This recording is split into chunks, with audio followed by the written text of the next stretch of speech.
Welcome to From Data to Clicks, Building Personalized Experiences That Connect. I'm Laura Christensen, Senior Director of Professional Services and Customer Success at Validity, and I am thrilled to be joined by a fantastic panel of email personalization experts, including Anna Levitin, CRM and Lifecycle Marketing Lead at DoorLoop, a cloud-based property management software, Israa, Alrawi, founder at the Winbox, a boutique retention and lifecycle agency, Jay Oram, head of development at ActionRocket, a creative agency specializing in digital CRM and email marketing, and Matt Harris, CEO at Dyspatch, a communications and management platform for email production. Thank you all for joining me. So we've all been there, opening an email promoting a product you just bought, or a promotion for a product you'd never ever buy. As consumers, it's annoying. As marketers, it's a missed opportunity.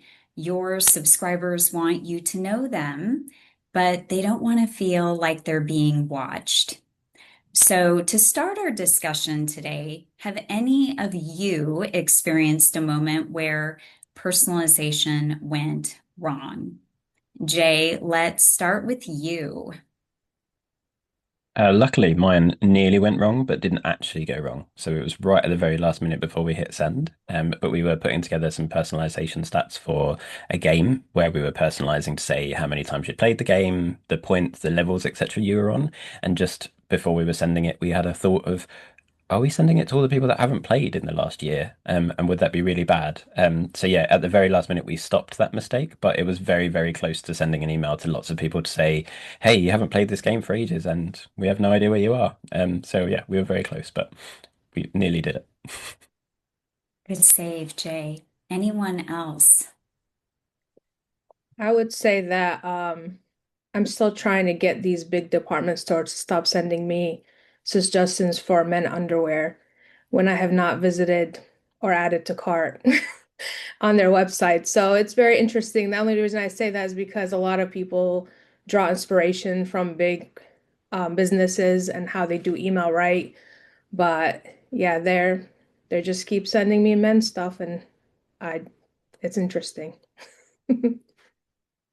I think cold emails in general, they have a lot of interesting personalization. And I remember one particular where they just added like 3 or 4 names of my colleagues and their job titles. And I'm like, okay, so you want all of us to jump on a quick call.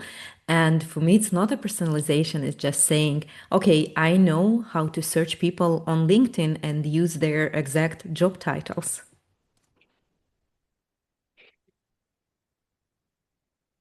A little bit less exciting, but we work a lot with person or localization and translation, and so it's incredibly frustrating for me. Instagram will only email me in German, and I don't know why. I'm Canadian and I don't speak German, but also it's also hard to figure out how to change it because I haven't run the email through Google Translate yet.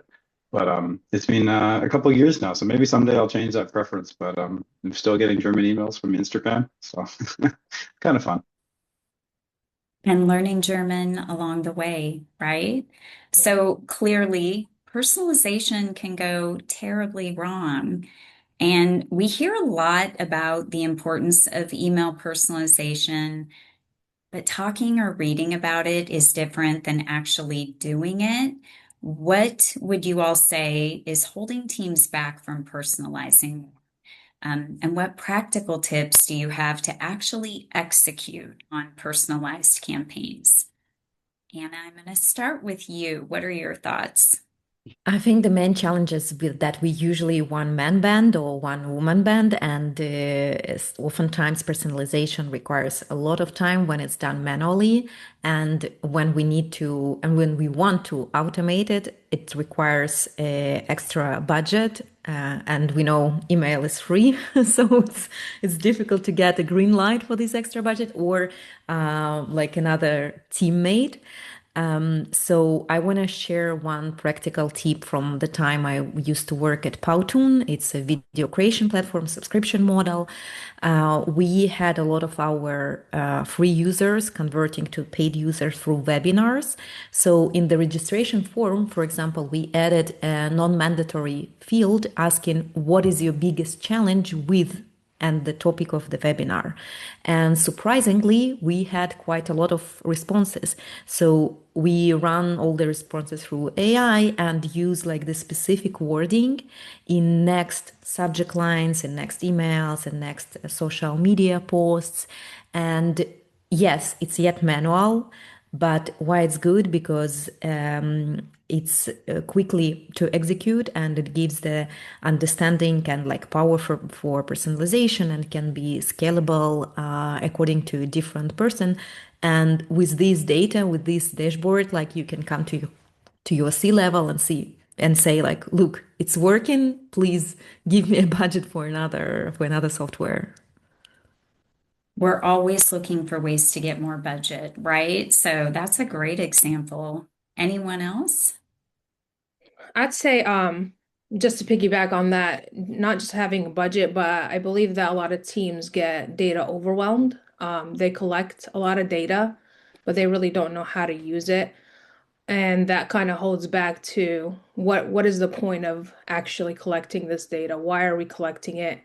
How are we going to use it to enhance the user experience as well as, optimize to increase our conversions and revenue and retention?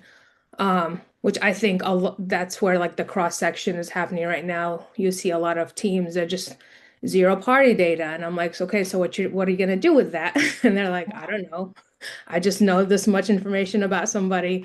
So I think there's a big gap in like data overwhelm, teams not being trained to understand or how to conduct better segmentations based on that. And I really don't believe I don't want to sound a little bit controversial. I don't really believe you can ever fully personalize to like the individual level, but you can tailor more based on that data. And I think that's where we get we hold back because we don't know, like, am I supposed to personalize to this profile or am I tailoring to this group of people? So I think that holds a lot of teams back in using their actual data correctly or effectively. So. I think I'd add to that you should always start from what you would like to read as a person receiving an email as well. So fair enough if you're tailoring emails to different groups and you're putting them in different buckets or trying to figure out where to send things. But if ultimately the information you're sending is not relevant and they don't want to read it, then there's no point in kind of sending it. And also, you don't really have to start with that grand mega plan of like 20 segments and 20 buckets and all of the data and getting it all in the email. If you just start from something small, even if it is just first name, the first time you have to put first name in an email and you have to set a fallback and you have to check all the first names are spelt correctly and you have to add the data, you have to make sure it gets there in the right place. That's a big win because then you can just build from there. So yeah, my biggest tip is just start small, build up as you go, and just keep working at it. And eventually you'll get to that hyper personalized or tailored experience that you want to get to, but you don't have to get there from day one. I don't think, anyway. I think that's great advice that a lot of our audience will appreciate because I think there's often a perception that you have to jump right in and have hyper personalization, but just starting with the basics is a good first step. Matt, how about you? I just really piggyback on what Jay touched on is that there's so much risk in sending email and sending a broken email, and personalization is kind of that extra level of you're adding in code that's going to do things, and you have to set a fallback, which is more code, and we see that like a really big blocker for lots of people, even first name with a fallback. People get that wrong, and so the one of the tips I recommend now is just use a simple. You can use ChatGPT or another product, but most AI products now you can tell that this is the fields in my database and this is my sending platform, and you don't necessarily even have to know yourself exactly how it can do personalization. That can get you started with hey, this is what the code should actually look like, and try from there. I think Jay's point about starting small as well is that's like that really resonates. I think really small segments and focusing on small segments is a good way to think about it. Another way we've seen a lot of companies be successful right lately with personalization is instead of trying to go to that granular per user level, try to think a little higher level and group on like a different category so you can create like really simple and small buckets. And that might be like the state where someone lives and do personalization around the state. But if that's too much work at the country level or something, but just create really small buckets and work from there. And try to do something a little bit in each email for each of those customer buckets you create. That's what we see be successful. Good. A consistent theme that I heard from all of you is data. So, how should marketers be collecting first party or zero party data, as you mentioned, Israa? How can they collect it for personalization in a way that both maintains subscriber trust, but also provides real value to subscribers? Yeah, so Israa, what are your thoughts? sure. I think that a lot of marketers try to overreach for personalized data at the beginning of the journey, which causes a lot of friction for the person who's trying to opt into whether it's a software or a product that you are selling. And I think we need to think of making that less friction between getting them into our system and then tailorizing that information. So one thing I do run into a lot with my clients is their pop-ups or opt-ins on their pages will have like 5 or 10 questions. And it gets very overwhelming for consumers to like answer all those questions, especially if they're new to your website or new to your business. They really don't know what they want. Maybe they have like a surface level of understanding of what you're selling. And I think we can do better by creating more like higher level opt-ins where we ask maybe 1, 2, 3 questions, 1 to 2, 3, 1, 2, 3 questions about what is the goal of them, visiting our website or maybe trying our product, getting them into our system, and then using more tailorization within the CRM or ESP you're using. And I've found this to be more effective, and also it increases engagement because you can create it into an interactive conversational emails after that, where you really actually care about why they're opting in, why they're in your system, and that person, the subscriber or the buyer, is more willing to give you information, knowing that you are not just trying to sell to them, but you're trying to understand their motive of being, in contact with your business. So I just think that if we're trying to collect data, we need to start simple and at a higher surface level and get granular as we move them down the funnel in our CRM or in our ESP. And again, not everybody's going to go through very tailored or personalized information. And there's some people just, they want to buy and leave. And others do want to, engage with your business outside of just the selling product. But it also helps the business itself understand what makes what makes a customer want to use their product. Therefore, you can enhance those messaging on your platform to increase, more customer usage and more buyers on the actual business. So I want to second what Israa just said. When user gives us information, the zero party data, right? They proactively sharing this with us. So we need to sort of, as a company, explain what can be changed, like why sharing this data will be better for them also. So for example, at DoorLoop, it's a B2B platform and we have a multi-step demo form, quite a long one, but we are sharing that by filling this form, saying what type of property you have, how many units, you actually going to be assigned to the expert that manages specifically this type of the business you have. So it's always like having, showing the benefits.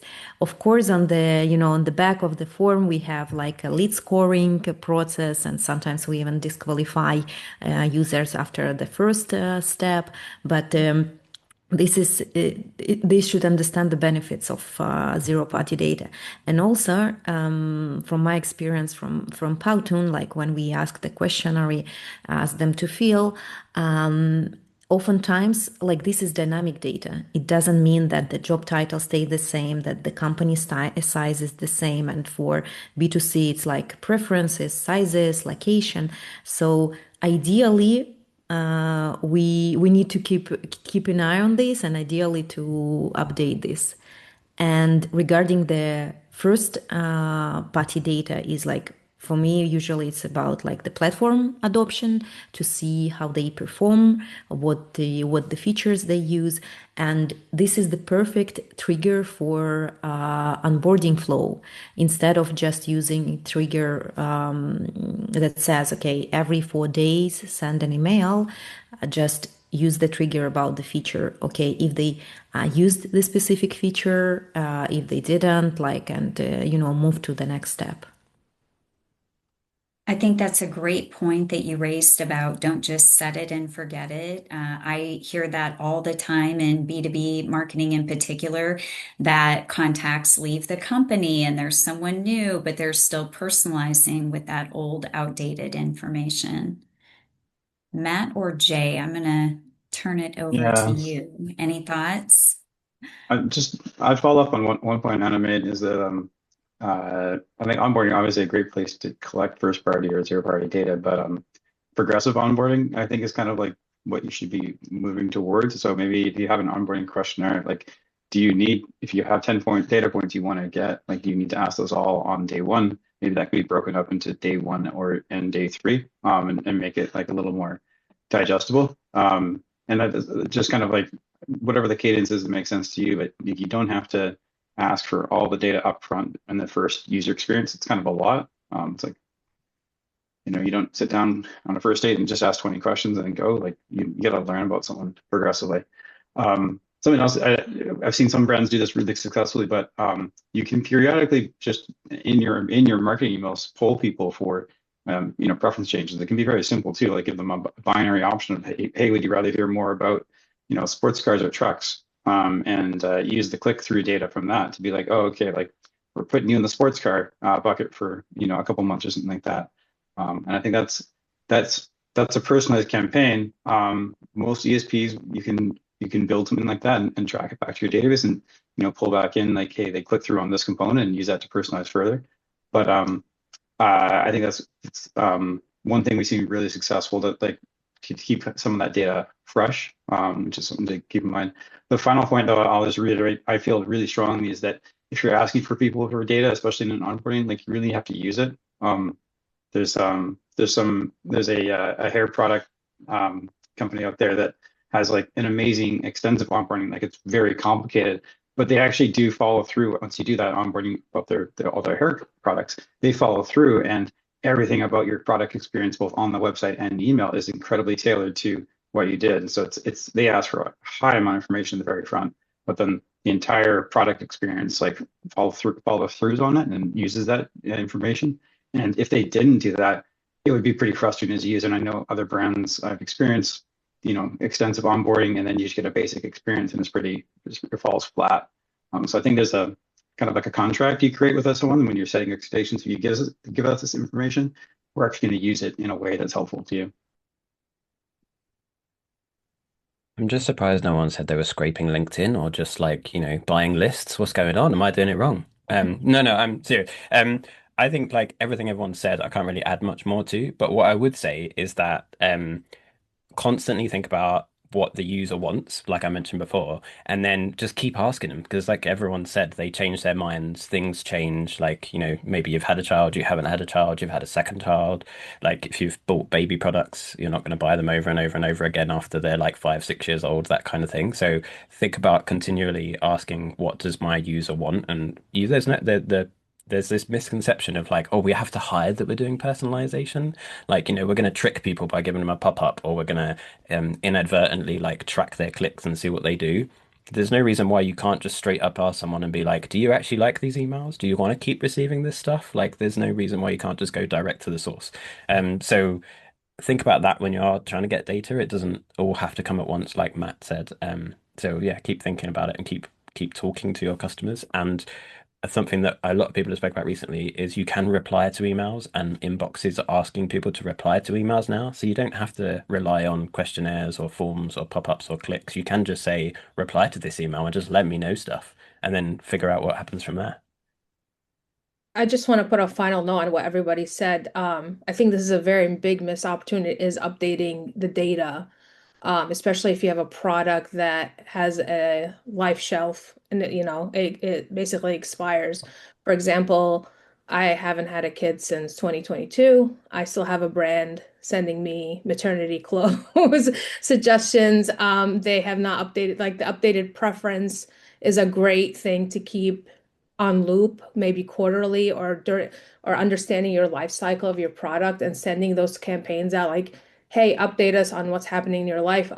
Another one would be like pets that pass away. And I actually just saw somebody talk about this. They said that they had a customer who their pet passed away and they have a subscription and they didn't know like how do we tailor and personalize that type of data to make the user trust us more, but also understand that we're not just like bombarding them with information just because they answered a couple questions when they first opted in. Yeah, great reminders. I think we've all received at some point or another those ill-timed emails that show that the brand has no idea that we've moved on in life. So that's a great example. So now that we've talked about data collection, let's turn to AI. Everybody is talking about AI, but how do you recommend actually using AI for better personalization? And how do AI summaries and personalization work together? Matt, I'm going to start with you this time. Yeah, thanks, Laura. I guess I'll start by saying I'm pretty bullish on AI and I'm trying to adopt it as much as I can within our own company, our own product, and everything I do. That being said, I'm still at the stage where I think a human should be like in the loop before an email actually goes out, meaning that I don't think I don't think you can guarantee your customers are going to have a great experience if every single email you send them is completely AI generated, meaning like the content of it. So I think there should be still, it's to your benefit to have some review there. So for leveraging AI to personalize better today, I think everything pre-send, like every step of the campaign creation process, there's like loads of opportunities for you to leverage AI.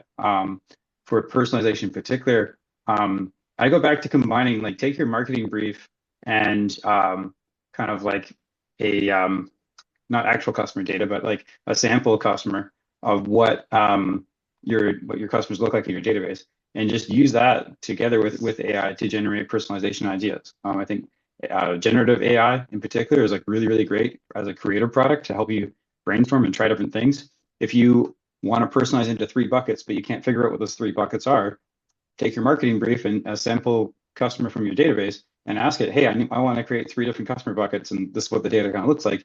And you can get some good ideas there. We do this at Dyspatch from going like brief to email with AI, and that speeds up the process a lot and it helps generate creative ideas and personalization ideas really fast. And I go back to I think personalization a lot of the time comes back to writing code and testing the code and QA of the code in your ESP, which is a really huge blocker. And generative AI can be really great at that and helping you get through that. It's not perfect, and again, you still have to test. And I still think, human in the loop, like you need a human reviewing.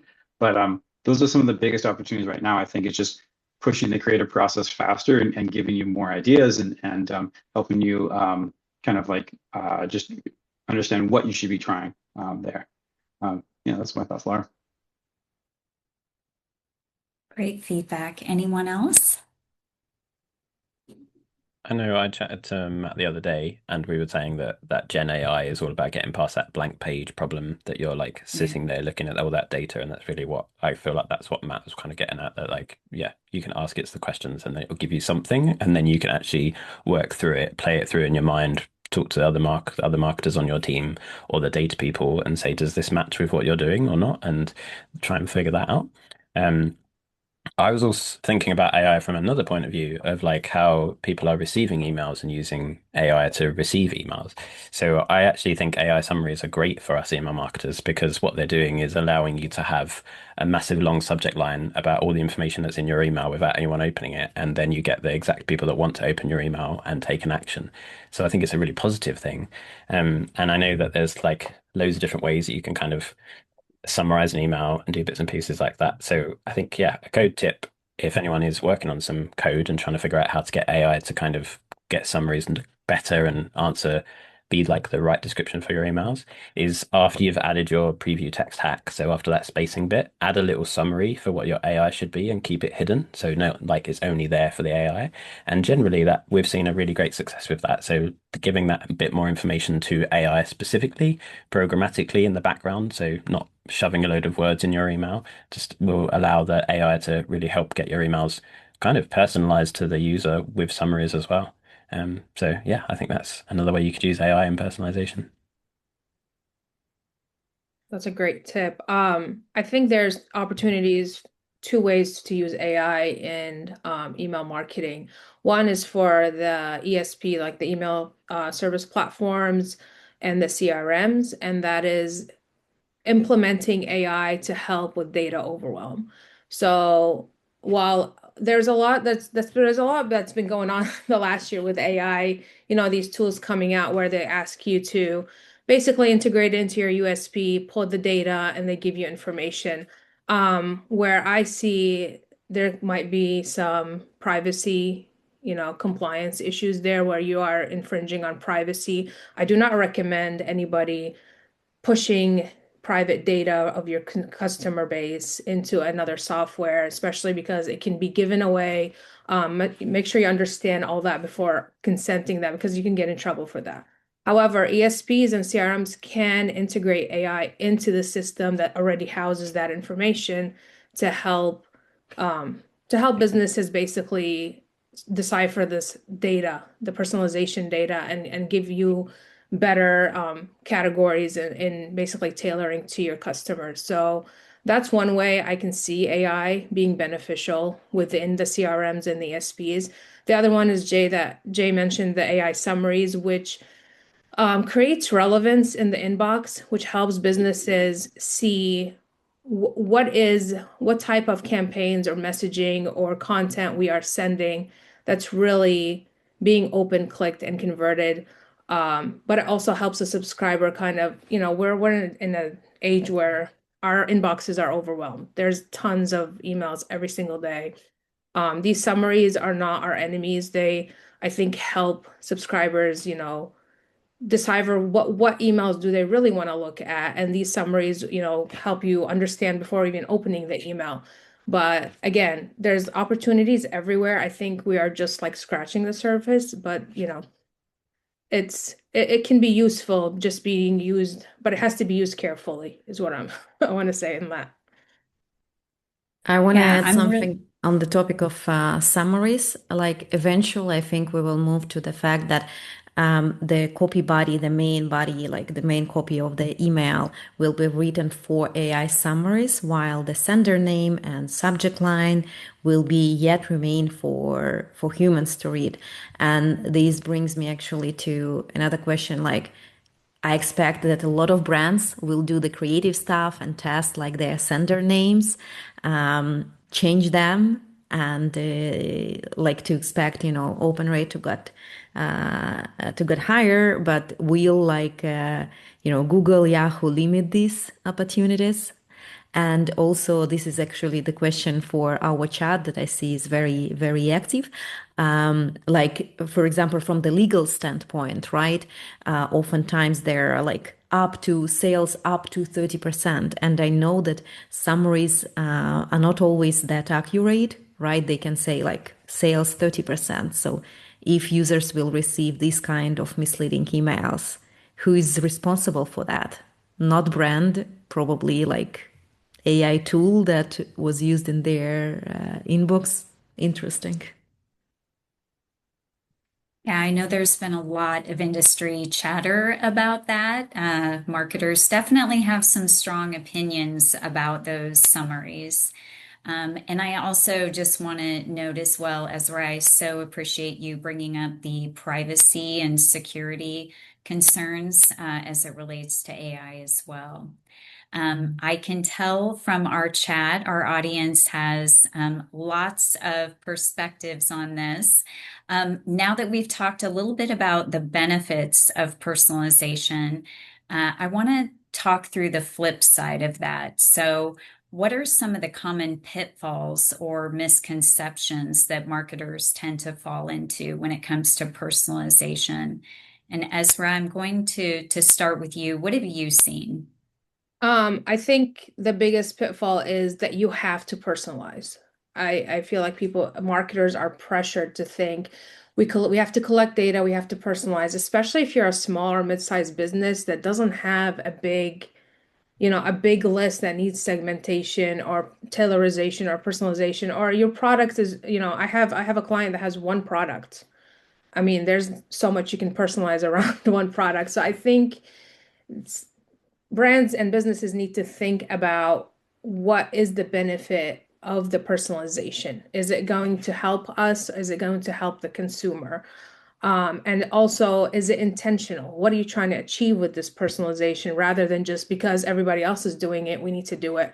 We see a lot of chatter on social medias of like, oh, if you're not personalizing, you're behind. Are you? Like, let's look at your business first. The way I think of personalization and tailorization, I think of it in flows and automations first. That's where you kind of tailor to the user more one-on-one, more one-on to a group, because there's some behavior interaction there as well. So you have that opportunity to personalize and tailorize more there. Whereas like one-off campaigns, I see it as you are informing, you are being more of top of mind.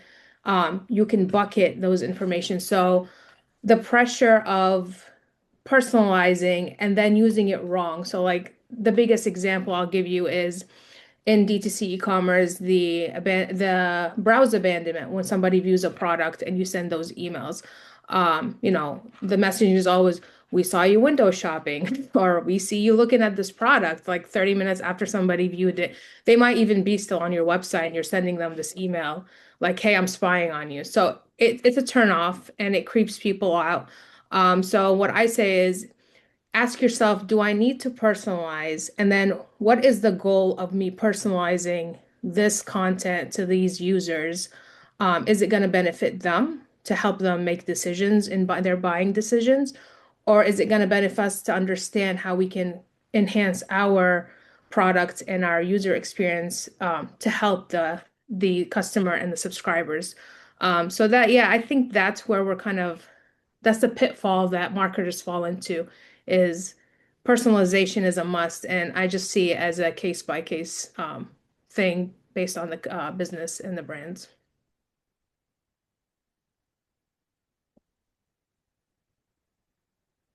I will Interesting jump in. take. Anyone else? That's I it. think Personalization's over. oftentimes we marketers we miss the basic of personalization, and when I'm saying basic, I mean language, accessibility, and opportunity to opt out. These are the things that users actually want to change, but because we marketers we don't have a segment built for that, right? We don't have a parameter that tells us in our ESP that okay, these are the users that need special special accessibility, or they receive emails not in their mother tongue, so they want to change. And secondly, I think Israa mentioned this about tailoring and personalizing. I think there is misunderstanding between like what is the difference between personalization and like customization. This is how I call it. Actually, I recently talked to Jean Jennings and I like how she explained it. Personalization is like one-to-one and customization is one-to-many. And I, for example, guilty several times, like I was thinking about the customization without sort of checking first the size of the of the segment of the category, and not only the size of the category, but also like how much income they can bring, what is the revenue. So it's great for the top of funnel, like it's great for the soft metrics, it can show the good open rate, click-through rate, but okay, what is like down the funnel? What is the conversion? So in a nutshell, we need to personalize, but as Israa said, like, who said that without email, without personalization is the bad one, sort of. Agree. Matt, Jay, anything else to add? Okay. So one of the things I was thinking about was that a lot of people think that they want to print all of their data in the email, and I think that's probably a misconception. So everyone starts with that idea of first name, so then they get trapped into the fact of like, oh, I've got to print in the email, your birthday is this day, or you've chosen this product, etc. Whereas everyone on the panel has already mentioned that actually that data is probably better used to segment or tailor or trigger flows or something like that. So instead of getting trapped in that hard coded figure or data that you want to put in an email, think about how you can use it more holistically to kind of help you target or segment your audience. I think that's a good tip to start with. Yeah, I'll echo what Jay said. I think that's pretty key. Just don't think about printing data in email. It's a funny way to say it, but it's the best way to say it. I don't know if this is a misconception or not, but I think especially email marketing, like you're always trying to keep things fresh, and so it's easy to get on the hype train, and personalization can kind of sometimes be that hype train. And it's kind of like one of the catch-22s is I think some of the best personalized campaigns we see are the ones where there's been an extensive like research or like data like there's like a data product behind it. Like we've spent time analyzing how you use Spotify, and so now we send Spotify Wrapped with like here's some of the top songs for you. This is like there's some data analysis that happened to power this, and like those campaigns are always exciting, and they have like lots of cool graphs that are personalized just to you, and they perform really well. But that's like a year-long lead time and a year of data crunch to make that email really, really great. And so it's easy to see that and be like, oh, I want to do personalized emails too. But it's like that's like an email product unto itself that took all that time. And so I think it's a misconception that because we see things like this that are extensively personalized, we think we should do this in every email, but that's not possible just because time and money. That email took a lot of time and time to build. But it's also like that's not the point. That Spotify Wrapped email is different from your regular Wednesday marketing email of like here's some toilet paper on sale. So that's another thing I think people get trapped on thinking about. Yeah, could you imagine if the only time you sent a personalized email was a wrapped email at the end of the year and you've wasted all of that data in just one email? Like, what's the point of that? Like, I mean, obviously Spotify Wrapped does really well, but does it get you more sales and more things like that? So, yeah, I agree. Use it all the time.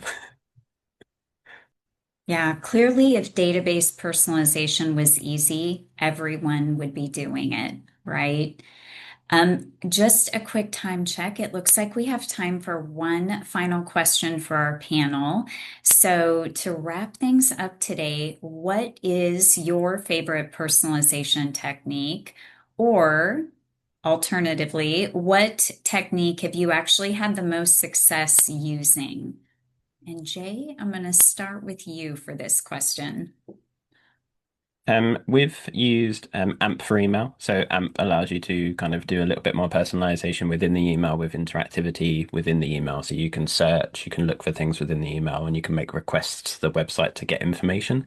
So using that information to personalize the email while you're in it and while you're like taking part in the email is really good. Not taking the experience of the website and bringing it into email, but kind of getting people to start those first steps before they then go to the website and do all the proper stuff. So yeah, I would say, yeah, if you get a chance to try AMP, think about how you can use it to help personalize your emails while someone's in your email, and really bring that experience into email. I'm a huge fan of AMP as well, and like I think if you have the wherewithal to leverage AMP, I think it's really worthwhile doing. I talk about it and think about it as kind of like you can embed an app within an email, which is super exciting. So I think AMP's the most exciting way to personalize if you can. A more basic technique, and I don't know if the team behind this is here today or not, but there's a grocery retailer in Canada, Loblaws, and some of their marketing emails they send out, in order to I think not be too creepy, they kind of segment their customers into like what store you shop at the most, so that's your store. And so in some of their emails, they kind of include a community update from your store. And I think that's a really nice way to personalize, where it's not necessarily right about you, but it's making you feel more included to your community, to the store you go to frequently. And I think that's like a really interesting way to think about personalization. I talked earlier about grouping maybe like by state or by country, but store is a fun way to do it. And I think especially the like coming out of COVID and everything else, I think community is really important out of people, and so it's like a really great way to highlight like something that's valuable to the person and something that they're very connected to. So I thought that was a really interesting personalization technique. That's a great example. I'm going to go back to what you and Jay both said about AMP. We're getting lots of questions in the chat about AMP. Can you share any examples of brands that you see using AMP effectively, and just talk a little bit about how they might be using it? Yeah, so I think hotels.com was one of the first people to use AMP, and they used it really, really well. So you would get an email that had information about where you've been on the website, you've looked at some hotels, you've looked at a destination, but then you get an AMP email that says like what's the kind of hotel you're interested in, what are the activities you want to do, and while you're in that email, you can kind of narrow down your search. But you've got the email has really just assisted someone to continue with what they were doing on the website. So they've kind of built a little extra step to be like, yeah, you're interested in hotels. We know you want a hotel, and you've looked at the 500 on our website. Let's send you like 20, and now you can help us narrow it down to a few more. And you're really just helping the customer do what they want to do in that instance. And like if they don't want a hotel, they can just ignore it. But if they are looking for a hotel, they're already kind of personalizing it. Yeah, there are lots of questions about AMP and how it works. So really, really quickly, AMP is not AMP script, which is in Salesforce. AMP is a separate type of email that you can send, and it's supported in Gmail, Mail.ru, Yahoo, AOL, and a few other smaller email clients. A lot of ESPs do support it, so hopefully it's easy to get going. And yeah, they've simplified the sign up a lot more. So where if you tried to sign up for AMP like a year ago or 18 months ago, it was really difficult. Whereas now, one simple form, an example AMP email, and as long as you're following all the normal, like good guidelines of DKIM, SPF, etc., you will get signed up really quick. So it's not as difficult as it once was. And there's lots of tools out there now that can help you write AMP emails. You don't have to be a developer to do it anymore. Mine isn't as complex as AMP, but it has worked really well for not only engaging the customer, but also helping with the revenue conversions on the brand side. And that's we have successfully used replenishment timing for customers based on their life cycle of the product usage. So the more they buy, the more granular their data gets with us. So we know, like, even if you bought a 30-day product, are you ready in 30 days to buy again? Or are you extending the usage of that for 60 days? And should we remind you at the 60-day mark versus the 30-day mark? And that's a very small, little tiny personalization, but it takes a lot of data points and following up. But it works very well for our customers and clients. They use it in their replenishment, but you have to understand your life cycle as well. And I think, using just those little tiny triggers to lift conversions and revenue, and also it's a little surprise for customers too. Like, oh yeah, I forgot that I need to reorder this. Thanks for reminding me. So it's a little tip, but I enjoy the little incremental usage of personalization to increase our revenue for our clients and their businesses. So that's just a little tip for you. One tip that I used to use in all the companies I worked for, it's like personalized testimonials. So usually it's an automated flow, so don't send it like just generic testimonials. When I used to work in e-commerce, we always use the location of the user, like even the state or the city. So when you see someone with from the same location, you have like more trust sort of.